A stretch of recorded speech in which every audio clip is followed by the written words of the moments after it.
동환이한테 이야기는 들었다. 갑자기 이게 무슨 일이래니? 사돈댁 그 건강하시던 분이 어떻게 된 거야? 저도 잘 모르겠어요. 지병이 있던 것도 아닌데 지난달에 동네 아주머니들이랑 부산 여행까지 잘 다녀오셨는데도 이게 무슨 일인지. 아무튼 지금 병원 내려가는 중이라서 제가 엄마 상태 보고 다시 연락드릴게요. 병원이 없어서 지금 정신이 하나도 없네요. 그래, 별일 아닐 거야. 딸 얼굴 보면 금방 좋아지시겠지? 너도 괜히 이상한 생각하지 말고 마음 단단히 먹고, 알았지? 네, 어머님. 나중에 다시 연락드릴게요. 건강하시던 저희 친정엄마가 갑자기 쓰러졌다는 소식을 듣고 정말 정신없이 친정으로 달려 내려갔어요. 손이 너무 덜덜 떨려서 운전대를 잡지도 못했고 남편이 대신 운전해주는 차 조수석에 앉아서 우리 엄마가 무사하기만을 기도하고 있었죠. 3년 전에 아빠 먼저 돌아가시고 한동안 많이 힘들어하셨는데 그래도 올해 들어서는 조금 괜찮아지셨는지 웃는 것도 많이 늘어나셨고 원래 예전부터 좋아하시던 등산도 주말마다 다니시는 것 같더라고요. 제가 집안에서 외동딸이지만 먼 곳으로 시집와서 따로 살고 있었기 때문에 엄마가 혼자 된 이후로는 자꾸 마음이 쓰였고 자주 찾아뵙지 못해서 죄송한 마음이었습니다.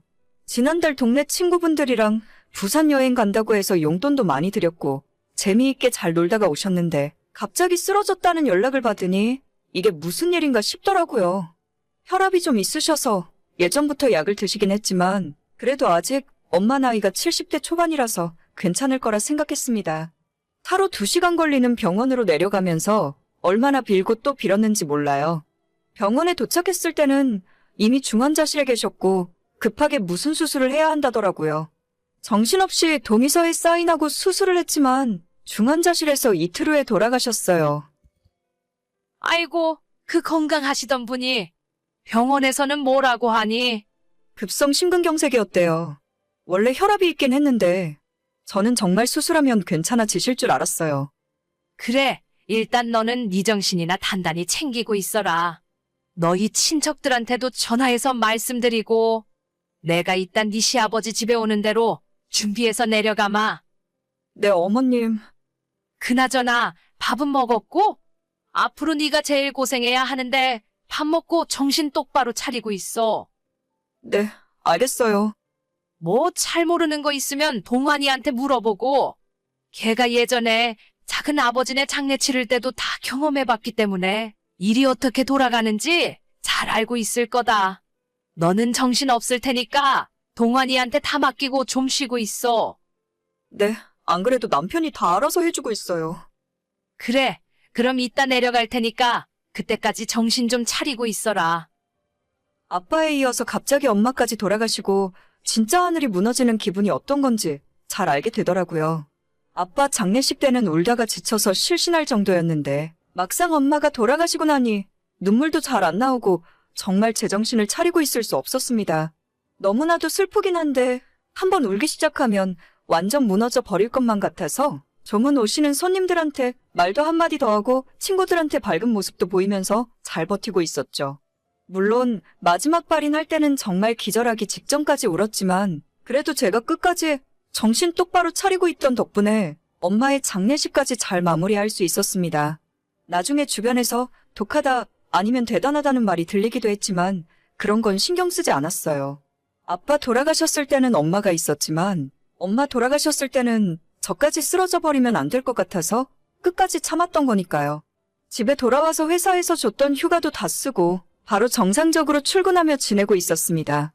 속으로는 너무 슬프고 순간순간 미칠 것 같았지만 애써 참으며 태연한 척하고 있었죠.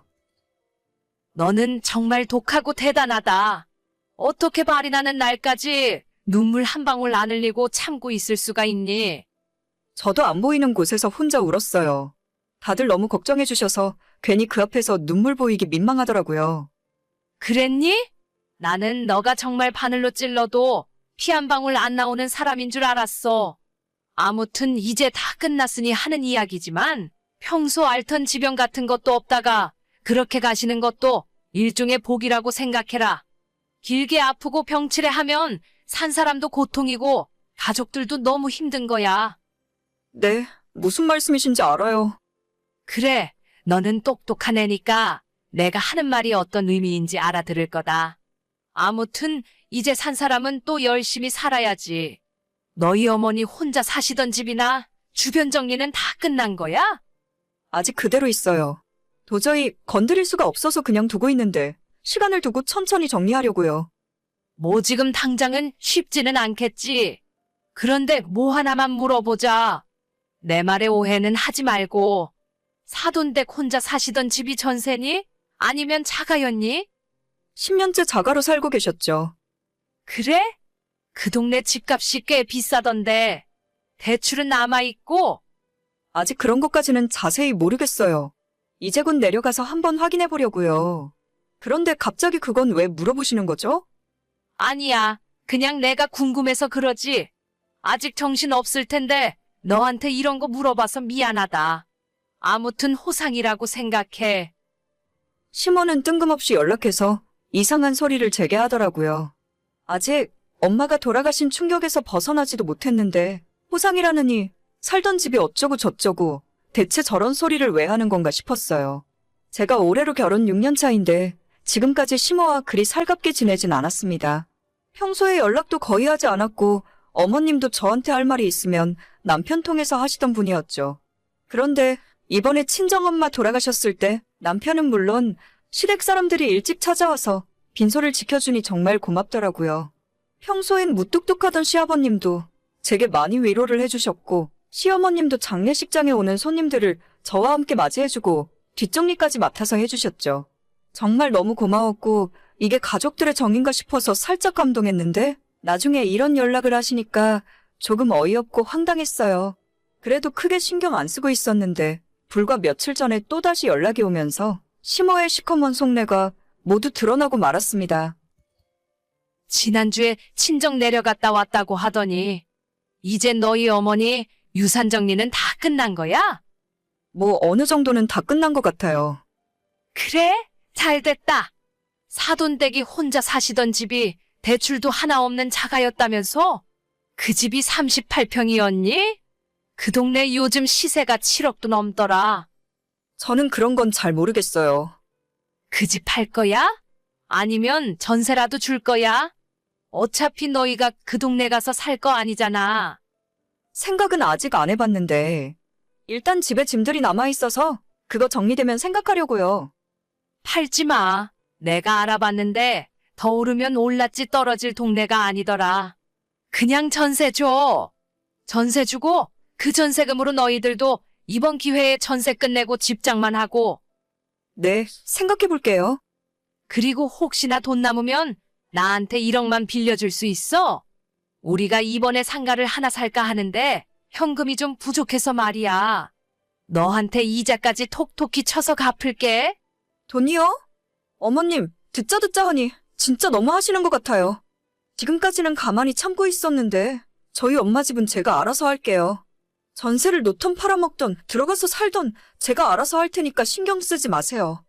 호상이니 뭐니 그런 소리 듣고 싶지도 않고 제가 어머님한테 돈 빌려드릴 일 없으니까 이런 문제로 연락하지 않았으면 좋겠어요. 아니, 내가 호상을 호상이라 하지 뭐라고 하니? 악담을 한 것도 아니고 좋게 이야기한 건데. 그리고 내가 너한테 공짜로 돈을 달라고 했냐? 빌려주면 갚는다는데 뭐가 문제야?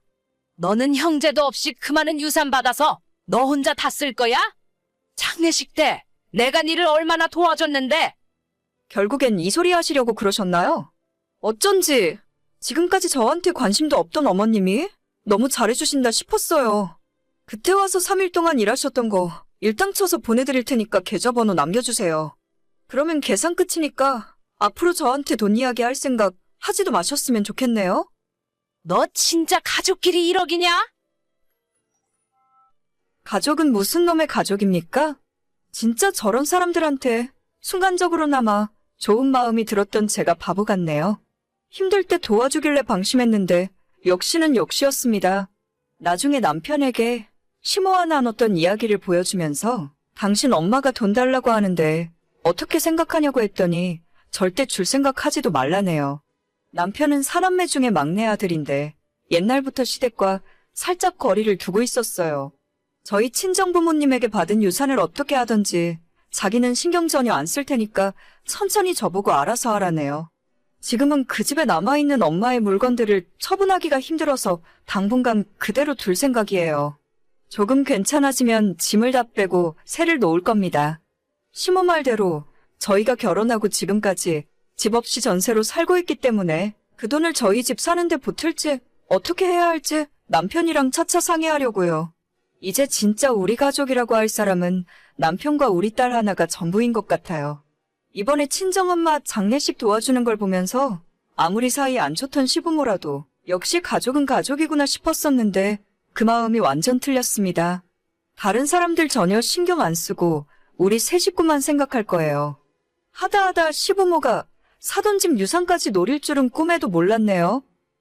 오늘의 사연은 여기까지입니다. 구독과 좋아요, 알림 설정은 많은 힘이 됩니다.